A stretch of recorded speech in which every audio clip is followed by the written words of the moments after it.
झालावाड़ जिले में इन दिनों कड़ाके की सर्दी का दौर जारी है। तापमान में पिछले 3 दिनों में हल्की बढ़त के बाद आज जो देर रात पारा 9 डिग्री सेल्सियस दर्ज किया गया, लेकिन अब कड़ाके की ठंड के साथ ही झालावाड़ जिला मुख्यालय समेत झालरापाटन, चौमहला, पिड़ावा और बकानी क्षेत्र में भी घने कोहरे के चलते मुसीबत बढ़ गई है। कोहरे की आगोश में लिपटी सड़कों पर विजिबिलिटी 100 मीटर से भी कम रह गई। ऐसे में वाहन चालकों को भारी परेशानी का सामना करना पड़ा और दिन में भी हेडलाइट जलाकर चलना पड़ा। मॉर्निंग वॉक पर जाने वाले लोगों की संख्या में भी आम दिनों की अपेक्षा कम ही नजर आई।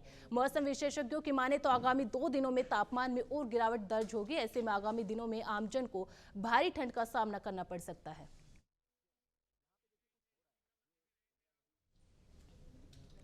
हनुमानगढ़ में राजीव गांधी युवा मित्रों ने भजनलाल सरकार से राजीव गांधी युवा मित्र इंटर्नशिप कार्यक्रम को लगातार जारी रखने की मांग की है। इस संबंध में युवा मित्रों ने राजीव गांधी युवा मित्र संघर्ष समिति के बैनर तले जिला कलेक्ट्रेट तक पैदल मार्च निकाला और जिलाधिकारी को मुख्यमंत्री के नाम ज्ञापन भी सौंपा। पूर्व छात्र संघ अध्यक्ष महेंद्र शर्मा ने बताया कि इस कार्यक्रम के तहत करीब 5000 राजीव गांधी युवा मित्रों ने शहरी एवं ग्रामीण क्षेत्रों में दूर दराज ढाणियों तक राज्य सरकार की जन कल्याणकारी योजनाओं को धरातल पर लागू करने के लिए आमजन से घर जाकर सीधा संवाद करने का कार्य किया।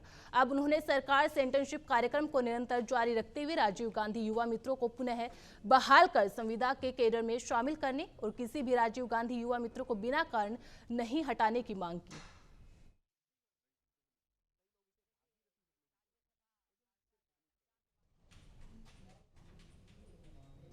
राजस्थान के पूर्व डेप्यूटी सीएम सचिन पायलट और टोंक से विधायक सचिन पायलट को छत्तीसगढ़ का प्रभारी बनाया गया है, जिसको लेकर रेल लव संघर्ष समिति और अंतर्राष्ट्रीय मानवाधिकार एसोसिएशन के उपाध्यक्ष अकबर खान ने जरूरतमंदों और गरीब लोगों को रजैया वितरित किए। इस दौरान अकबर खान ने कहा कि कड़ाके की ठंड में जारी गरीबों को दर्द को समझते हुए सर्दियों से बचाने के लिए रजैयों का वितरण किया गया है।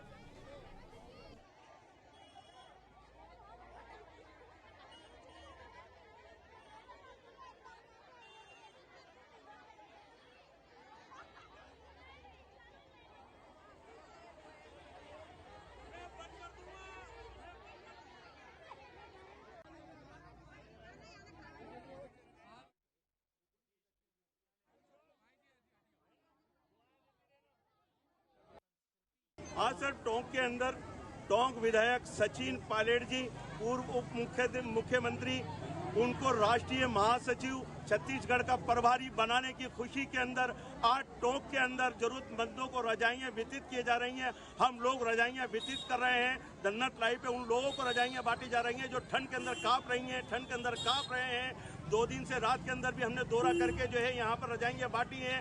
जो उनके महासचिव बनने पर और छत्तीसगढ़ का प्रभारी बनने पर खुशी जाहिर करते हुए गरीबों को राहत पहुंचाने के लिए, राहत देने का थोड़ा बहुत काम किया जा रहा है। टोंक के निवाई में विधायक रामसाहेय वर्मा ने ब्लॉक स्तरीय अधिकारियों की बैठक ली। विधायक और प्रधान रामअवतार लांगड़ी ने बैठक में अधिकारी कर्मचारियों को सख्त लहजे में तरीके से काम करने के निर्देश दिए। सभी विभागों के अधिकारियों को बिना परमिशन छुट्टी लेने पर पाबंदी लगा दी। विधायक ने कहा कि चाहे केंद्र सरकार या राज्य सरकार का कर्मचारी हो, गाँव में रहना पड़ेगा, पुरानी परंपरा को बंद करना होगा। विधायक ने पुलिस को बजरी माफियाओं पर लगाम लगाने की चेतावनी दी। बैठक में विधायक ने पुलिस, PWD जलदाय समेत नगर पालिका के अधिकारियों को स्पष्ट तौर पर कहा कि भ्रष्टाचार मुक्त काम करना होगा।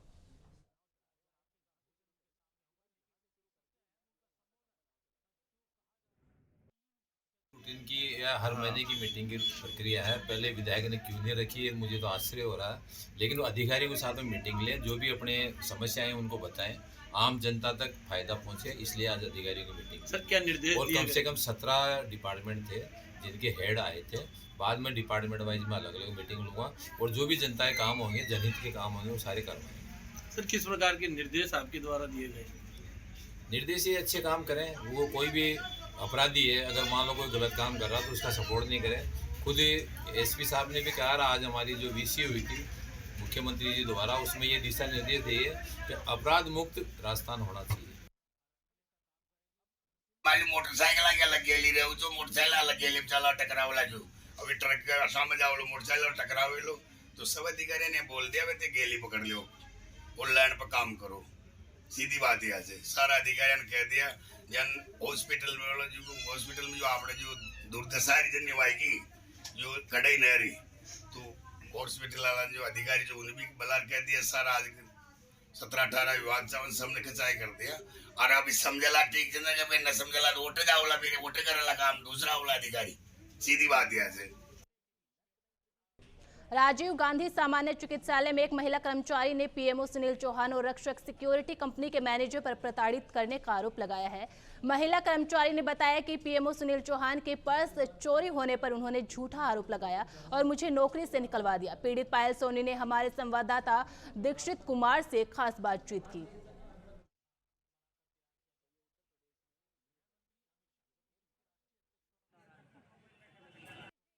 अलवर जिला अस्पताल के पीएमओ सुनील चौहान एक बार फिर से सुर्खियों में नजर आ रहे हैं। कई बार उनपे आरोप लग चुके हैं। आज एक हमारे साथ एक पीड़ित महिला मौजूद है। इनका कहना है पीएमओ ने इनको नौकरी से निकाल दिया। इनसे जानते हैं कि बात क्या है। मैम क्या नाम है? मेरा नाम पायल सोनी है। पूरा मामला क्या है? पर्स चोरी हुआ था, उनका मालूम नहीं है किसने पर्स चोरी किया था। वो आरोप मेरे ऊपर लगाया जा रहा है। 15 जनों में से उन्होंने एक के ऊपर भी नाम नहीं लगाया। मुझे 5 साल हो गए नौकरी करते हुए, उन्होंने मेरे ऊपर ही आरोप क्यों लगाया? ये मैं उनसे जानना चाहती हूँ ये चीज। तो पीएमओ सुनील चौहान क्या कहते हैं? वो मेरे से बात नहीं कर रहे। मुझे 15 दिन हो गए चक्कर काटते काटते, और वो मुझे कोई चीज का जवाब नहीं दे रहे। अब आपको नौकरी से किसने हटाया है? पीएमओ साहब ने हटाया है कह के। क्या बोल के हटाया है? कि इसको कोई ऐसे तो हटा नहीं सकते आप, ड्रेस का बहाना लगा के, और उन्होंने मुझे नौकरी पे से हटा दिया। और बाकी लोगों ने भी ड्रेस नहीं पहन रखी, उन्हों की को क्यों नहीं हटाया जा रहा? वो झूठा आरोप लगा के मुझे हटा दिया उन्होंने ड्यूटी पे से। जिस तरह महिला ने साफ तौर बताया कि पीएमओ ने इनको ड्रेस का हवाला देकर इनको नौकरी से हटा दिया, ऐसे कई मामले पीएमओ के सामने आए हैं कि पीएमओ पे कई आरोप लग चुके हैं। टोंक के बनेठा में श्रीराम प्राण प्रतिष्ठा महोत्सव समिति मंडल के तत्वाधान में विशाल अक्षत कलश यात्रा का भव्य आयोजन किया गया। अयोध्या के लिए निमंत्रित चावलों को गाजे बाजे से गांव के मुख्य मार्गों से होते हुए कल्याण महाराज मंदिर तक जुलूस निकाला, जहां लोगों ने जय श्री राम के नारे लगाए। यहां धार्मिक संगीत पर महिला पुरुष झूमते नजर आए। यह आयोजन उनियारा उपखंड संयोजक अनिल मिश्रा, बनेठा संयोजक हंसराज तंवर के नेतृत्व में संपन्न हुआ।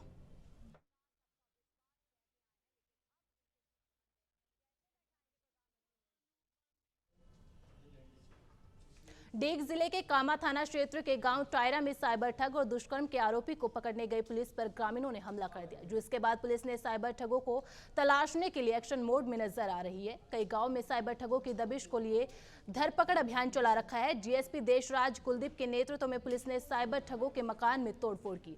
डीएसपी देशराज कुलदीप ने बताया कि क्षेत्र में गो तस्करी और साइबर ठगी की घटनाओं पर लगाम लगाने के लिए पुलिस लगातार सक्रिय है। गो तस्करों और साइबर ठगों को सलाखों के पीछे पहुंचाया जाएगा।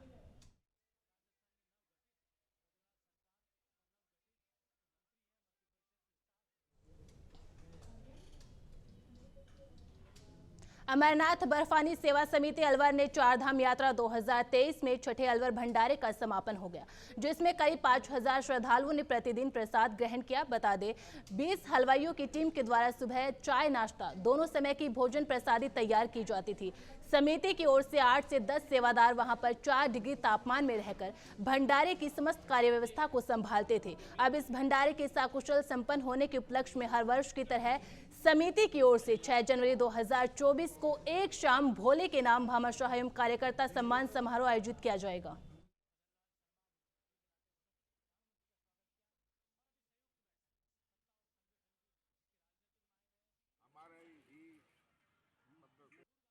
कल का प्रोग्राम है। कल 6 जनवरी को अलवर में अमरनाथ सेवा समिति द्वारा एक शाम भोले के नाम की का कार्यक्रम आयोजित किया जा रहा है, जिसमें केदारनाथ धाम में जो छठा भंडारा हमने लगाया उसके समापन के 201 दिन के लिए लगाया था। उसके समापन के बाद हर साल हम लोग लगाते हैं, ऐसा प्रोग्राम का आयोजन करते हैं। कल यहाँ जो सेवादार हैं और जो भामाशाह हैं, जिनका हमें लगातार सहयोग मिलता है और केदारनाथ धाम में जिनका सहयोग मिला, उन सभी को सम्मानित करने का मुख्य कार्य। हनुमानगढ़ के रावतसर पंचायत समिति की ग्राम पंचायत 22 एजी में विकसित भारत संकल्प यात्रा पहुंची, जहां ग्रामीणों ने यात्रा का जोरदार स्वागत किया। इस दौरान केंद्र सरकार की जन कल्याणकारी योजनाओं के बारे में लोगों को विस्तार से जानकारी दी गई। शॉर्ट फिल्म के माध्यम से योजनाओं को दर्शाया भी गया। इस मौके पर पंचायत समिति प्रधान सरस्वती सिहाग, BCMO डॉक्टर मनिंदर सिंह और पंचायत समिति BDO त्रिभुवन सिंह, सरपंच धर्मपाल थालोड़ आदि मौजूद रहे। ग्राम पंचायत 22 एजी में विकसित भारत संकल्प यात्रा के तहत कैंप का आयोजन किया गया, जिसमें विकसित भारत संकल्प यात्रा के दौरान पहुंची वैन का समस्त स्वागत कमेटी एवं ग्रामवासियों ने ढोल नगाड़ों एवं माल्यार्पण इनका स्वागत किया एवं वैन के माध्यम से वीडियो क्लिप के माध्यम से भारत सरकार की जन कल्याणकारी।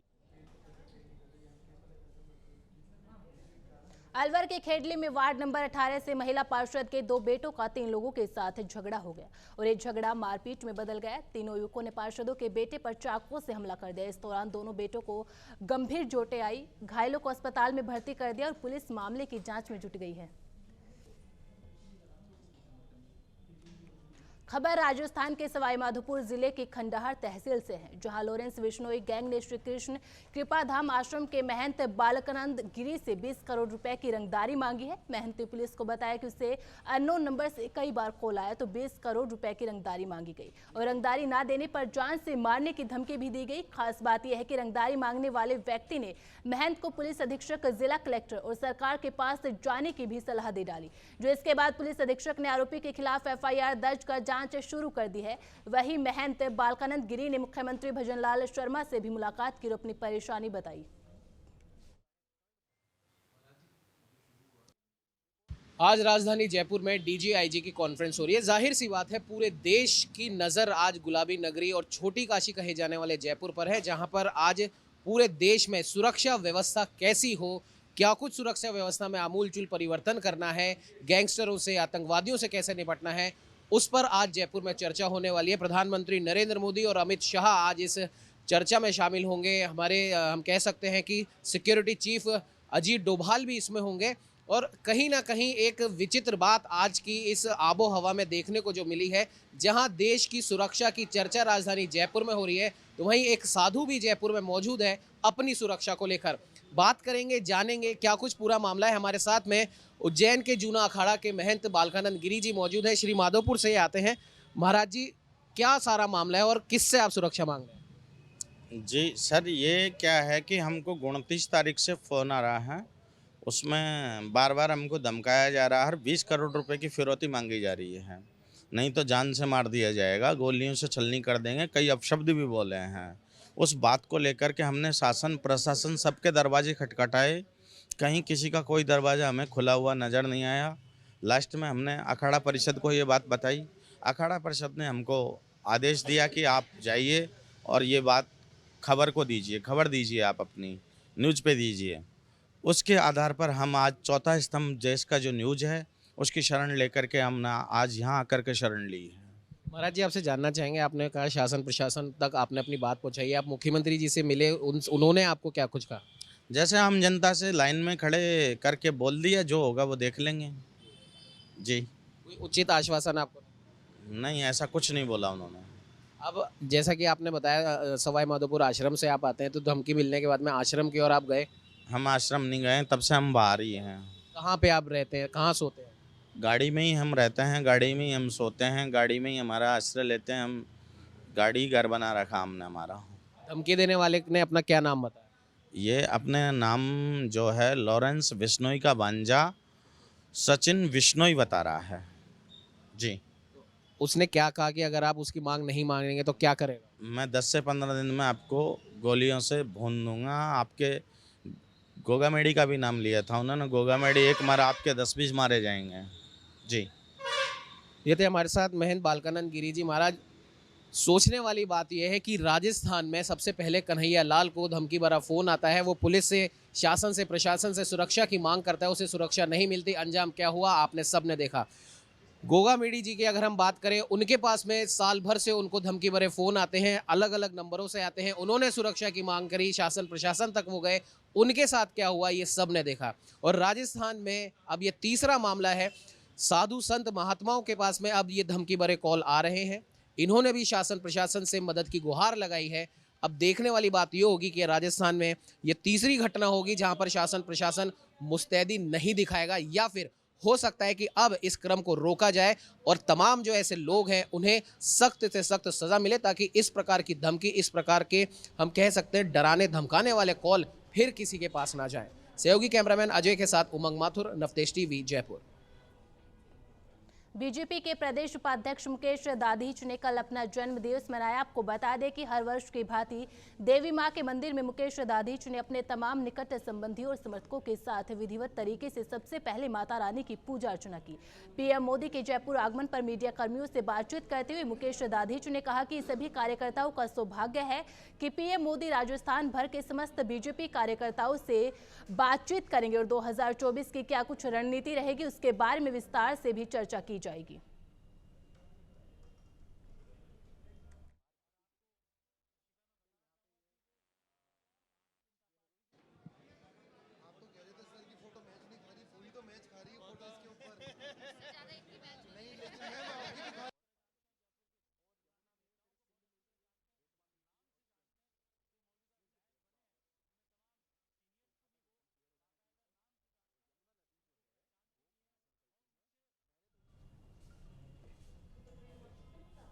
पीएम मोदी 3 दिवसीय दौरे पर जयपुर में है, जहां वे देश में हर साल आयोजित होने वाली DGIG कॉन्फ्रेंस में शामिल होंगे। प्रदेश में बीजेपी की भजनलाल सरकार बनने के बाद ये पहला बड़ा कार्यक्रम आयोजित होने जा रहा है। कॉन्फ्रेंस में पीएम समेत गृह मंत्री अमित शाह, अजीत डोभाल भी शामिल होंगे, जिसके लिए प्रशासन ने पूरी तैयारियां चाक चौबंद कर ली है। देखिए हमारी एक खास रिपोर्ट। देश के प्रधानमंत्री नरेंद्र मोदी 2024 के गढ़ को जीतने से पहले देश की सुरक्षा के मापदंडों को पुख्ता करने में जुटे हैं। इसलिए देश की सुरक्षा का बड़ा एजेंडा मरुधरा की राजधानी जयपुर को चुना गया। राजधानी में 5 से 7 जनवरी को पीएम मोदी, गृह मंत्री अमित शाह और अजीत डोभाल मोर्चा संभालेंगे। DGIG कॉन्फ्रेंस को लेकर के जयपुर शहर के साथ साथ तमाम आसपास के इलाके भी अलर्ट मोड पर हैं। यानी कि 10 दिन पहले ही एसपीजी ने इस पुलिस अकादमी, राष्ट्रीय अकादमी को अपने कब्जे में ले लिया था। वहीं अगर हम बात करें सुरक्षा की, तो यहाँ पर परिंदा भी पर नहीं मार सकता है, क्योंकि 3 प्लेयर की यहाँ पर सुरक्षा सुनिश्चित की गई है। वहीं इस कॉन्फ्रेंस के लिए सुरक्षा के सारे इंतजाम चाक चौबंद किए गए हैं। कॉन्फ्रेंस में 3 लेयर वाली सुरक्षा होगी, जहाँ परिंदा भी पर नहीं मार सकेगा। वहीं पीएम के रुकने के लिए राजभवन को चुना गया है। बाकी मेहमानों के लिए खास इंतजाम किए गए हैं। इस बड़े एजेंडे में सामरिक सुरक्षा, इंटेलिजेंस, बॉर्डर सिक्योरिटी फोर्स के लिए हथियार, इसके साथ ही 21 पहलुओं पर चर्चा होगी। 5 और 6 यानी कि आज और कल 2 दिन तक मोदी, अमित शाह और अजीत डोभाल, जो कि NIA के डायरेक्टर हैं, वो तीनों ही जयपुर पहुंचेंगे। शाम 5 बजे जयपुर पहुंचने के बाद वो इस अकादमिक में तमाम जो आला अधिकारी हैं, DG और IG, जो अलग अलग स्टेट से यहाँ पहुंचे हैं, उनके साथ बातचीत करेंगे। इस कॉन्फ्रेंस में देश के सभी राज्यों के DGIG शिरकत कर रहे हैं। साथ ही पीएम मोदी 2024 के गढ़ को जीतने से पहले इन सुरक्षा मापदंडों पर खरा उतरकर सुरक्षा चक्र को जीतना चाहते हैं। तभी कहा जाता है मोदी सबके सुनते हैं, इसलिए लोग मोदी को चुनते हैं। दरअसल इस DGIG कॉन्फ्रेंस में IPC, CRPC और साक्ष्य अधिनियम पर फोकस किया जाएगा। जयपुर में अभी 5 तारीख से 7 तारीख तक DGIG कॉन्फ्रेंस आयोजित की जा रही है। सालाना ये कॉन्फ्रेंस भारत सरकार के एजेंसी द्वारा आयोजित की जाती है। इस वर्ष जयपुर में आयोजित की जा रही है, जिसमें माननीय प्रधानमंत्री, माननीय गृह मंत्री एवं अन्य सभी गृह विभाग से संबंधित अधिकारी एवं डिग्निटरीज सम्मेलन में भाग लेंगे। सम्मेलन में मुख्य रूप से पुलिस एवं आंतरिक सुरक्षा के संबंध में विषय वस्तुओं पर अलग अलग समय में चर्चा की जाएगी। DGIG कॉन्फ्रेंस में भारत के लिए बनाए गए तीनों कानूनों पर जो है वो बड़ी चर्चा होगी। बात कर लेते हैं IPC, CRPC या फिर एविडेंस साक्ष्य की। हालांकि मोदी यहां पर इसलिए आ रहे हैं ताकि सभी स्टेट के IG और DG से उनकी सीधी बातचीत हो सके और सुरक्षा के मसलों पर बेहतरीन तरीके से चर्चा हो सके। हालांकि अब ये देखने वाली बात होगी कि ये 3 दिवसीय DGIG की जो कॉन्फ्रेंस है, ये कितनी कारगर साबित होती है? क्या ये आने वाले समय में क्या ये तीनों कानून भारत को मजबूत करने का काम करेंगे? राजस्थान की राजधानी गुलाबी शहर जयपुर 3 दिन के लिए अलर्ट मोड पर है। पीएम मोदी सुरक्षा एजेंट को मजबूती देने के बाद बीजेपी पार्टी कार्यालय पर भी दस्तक देंगे। वहीं मोदी 2024 के गढ़ को जीतने का मंत्र भी देंगे। Bureau report Navtej TV. खबर आबू रोड शहर के तहलेटी से है, जहां औद्योगिक इकाई मॉडर्न इंसुलेटर फैक्ट्री में काम करते समय एक युवक की मौत हो गई। बताया जा रहा है कि मशीन के पास अचानक से युवक का पैर फिसल गया, जो इसके बाद उसकी मौके पर ही मौत हो गई। मौके पर पहुंची पुलिस ने मृतक के शव को कब्जे में लेकर राजकीय अस्पताल में पोस्टमार्टम के लिए भेज दिया और मामले की जांच में जुट गई। खेतड़ी के ऐतिहासिक गणेश मंदिर में चोरी का मामला सामने आया है। यहां चोरों ने गणेश जी की प्रतिमा पर लगे मुकुट और चांदी के छत्र को लेकर फरार हो गए। मौके पर पहुंची पुलिस ने मंदिर परिसर का मुआयना किया है। मंदिर के पुजारी ने बताया कि वो रात को मंदिर के पट बंद करके गया था और सुबह देखा तो मंदिर में चोरी हो गई।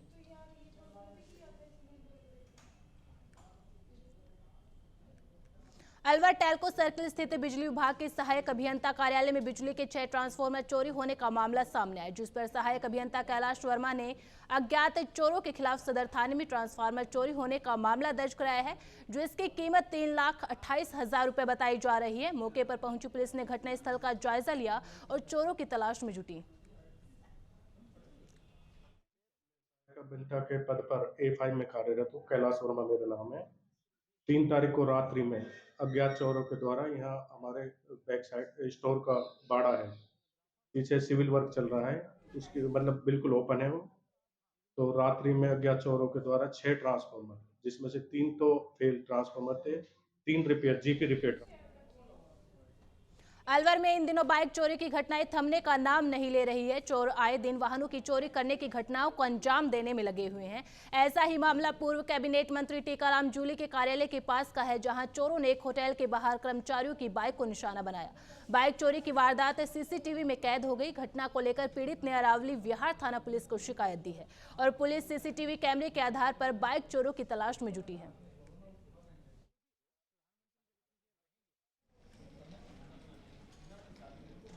अभी के लिए बुलेटिन में इतना ही। आप बने रहें नवतेज टीवी के साथ। नमस्कार।